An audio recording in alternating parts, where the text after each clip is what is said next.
Now we are talking about system of units कि units को लिखने के हमारे पास कुल कितने तरीके मौजूद हैं।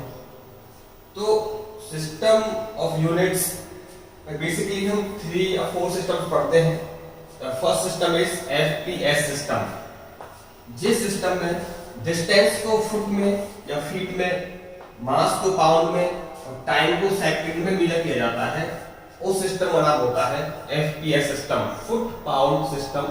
इस सिस्टम में डिस्टेंस को या लेंथ को नापते हैं फुट में और मास को पाउंड में और सेकंड में नापा जाता है टाइम को। Second one is CDS system. In the system we will measure distance in centimetre, mass in gram and time in second. Third one is MKS system, meter kilogram system. In the system, distance is measured in meter, mass is measured in kilogram and time in second. इन सब के बाद हमारे पास आता है SI system. ये बड़ा ही famous system है। इसको कहा जाता है system of international units. Mostly books में यही सिस्टम फॉलो किया जाता है और यही हम भी यूज करेंगे लास्ट तक। पूरी 11th 12th में हम सारी की सारी यूनिट्स को लिखेंगे एसआई सिस्टम में और इसका ही एक नाम होता है MKSA system, metre kilogram second ampere system. इस सिस्टम में एक नई क्वांटिटी करंट भी आपकी इसमें ऐड हो गई है। तो बेसिकली हमारे पास ये 4 सिस्टम्स हैं और यूनिट में कुछ यूनिट आपकी ऐसी भी होती हैं जिनको हम कहते हैं प्रैक्टिकल यूनिट्स, जो ना तो एमकेएस में है, ना सीजीएस में है, ना एमपीएस में है। जैसे हॉर्स पावर हुआ, ना ये किसी में भी नहीं है, लेकिन ये यूनिट है पावर की। ऐसे हमारे पास बहुत सारी पावर्स और भी होंगी। Now we are talking about fundamental quantities and its units and dimension formula and symbols.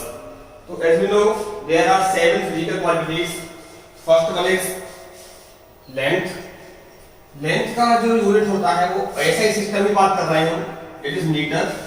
Metre का जो सिंबल हम यूज करेंगे वो स्मॉल एम यूज करेंगे। जहां भी आपको स्मॉल एम लिखा हुआ मिलेगा इसका मतलब होगा मीटर। मास जो कि एम केस में लिया गया है और ऐसे सिस्टम में भी है, तो मास का यूनिट होगा आपका किलोग्राम। इसका सिंबल यूज करेंगे KG. Next one is time. Time is the third fundamental quantity. इसका यूनिट होगा सेकंड और सेकंड का सिंबल यूज करेंगे S, small S. Next one is electric current. Electric current का यूनिट होता है एम्पियर और इसका सिंबल है AMP. Next one is temperature. इसका यूनिट होगा केल्विन, सिंबल के। Next one is luminous intensity. इसका जो यूनिट है that is candela, symbol CD. Amount of substance, ये मोस्टली होता है केमिस्ट्री में, तो इसका जो यूनिट है दैट इज मोल और सिंबल इसका हो गया MOL। यूनिट में MOL ये है, सिंबल में इसका MOL, ई नहीं है। अब बात करते हैं डायमेंशनल फार्मूला के बारे में। इस पर हम एक कंप्लीट वीडियो बनाएंगे इसके ऊपर, तब तक आप इसको थोड़ा ख्याल रखेंगे कि क्या किसका क्या है। अभी इतना याद कर लें, नेक्स्ट वीडियो में आपको इसी का पूरा टॉपिक मिल जाएगा। तो मीटर लेंथ के लिए है, तो लेंथ के लिए तो हम यूज करते हैं symbol that is L for length. और डायमेंशनल फार्मूला को एक बिग ब्रैकेट में लिखा जाता है और सारे के सारे लेटर्स बनते हैं कैपिटल।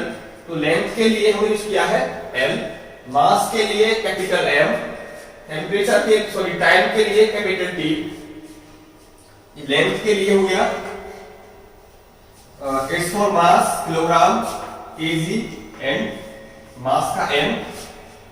टाइम का सेकंड, सेकंड के लिए S और S के लिए टाइम, T फॉर टाइम।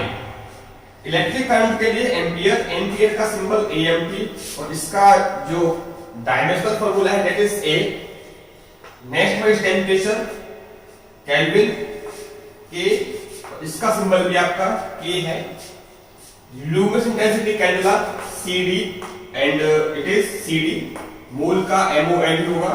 तो ये कुछ फंडामेंटल क्वांटिटीज की साथ है।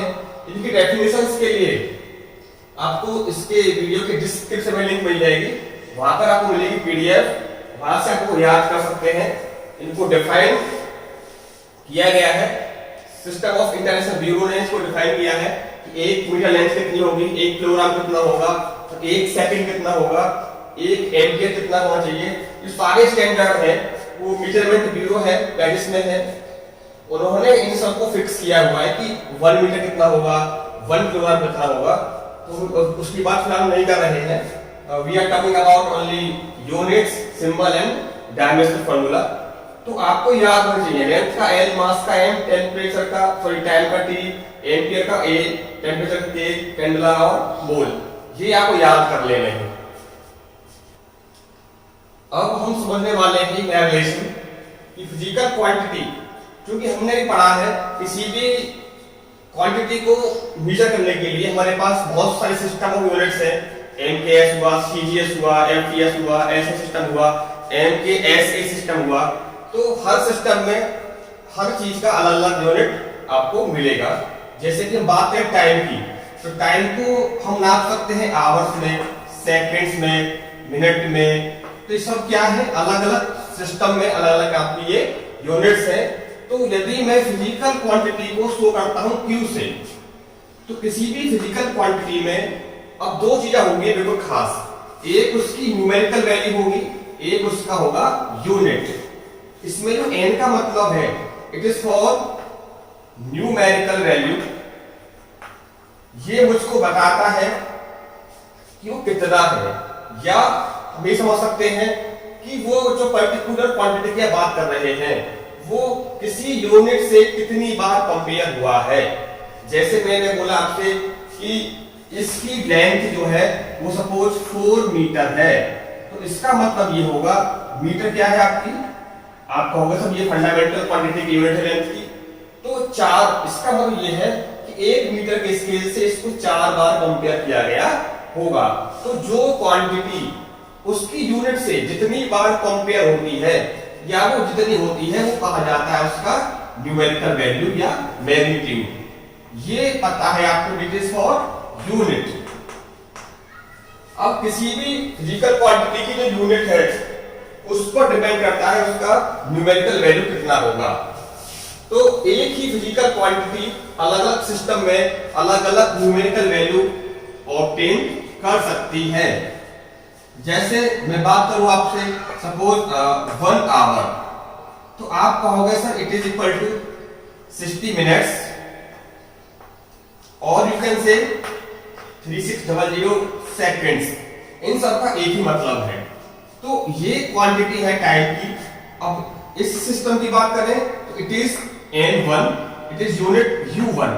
तो इस पर्टिकुलर सिस्टम की बात कर रहे हैं, इसमें न्यूमेरिकल वैल्यू 1 है और इसकी क्या है यूनिट, U1 से शो किया गया है इसको। ये इसके बराबर हो सकती है, तो इसका जो यूनिट होगा दैट इज मिनट। तो न्यूमेरिकल वैल्यू देखो इसकी चेंज हो गई, 1 बन गया 60 और इसकी यूनिट हो गई मिनट। ये आपका यही चीज ये है, यही आपका ये भी हो सकता है। तो यही एक यहाँ पे क्या बन गया है 3600, यानी कि थर्ड आपको वैल्यू मिल जाती है इन थर्ड सिस्टम में। तो एक ही क्वांटिटी आपकी अलग अलग यूनिट के साथ अलग अलग न्यूमेरिकल वैल्यू कंटेन कर सकती है। तो यहां से मैं कह सकता हूं कि किसी भी फिजिकल क्वांटिटी आपकी इस रिलेशन को फॉलो करती है, N2U2।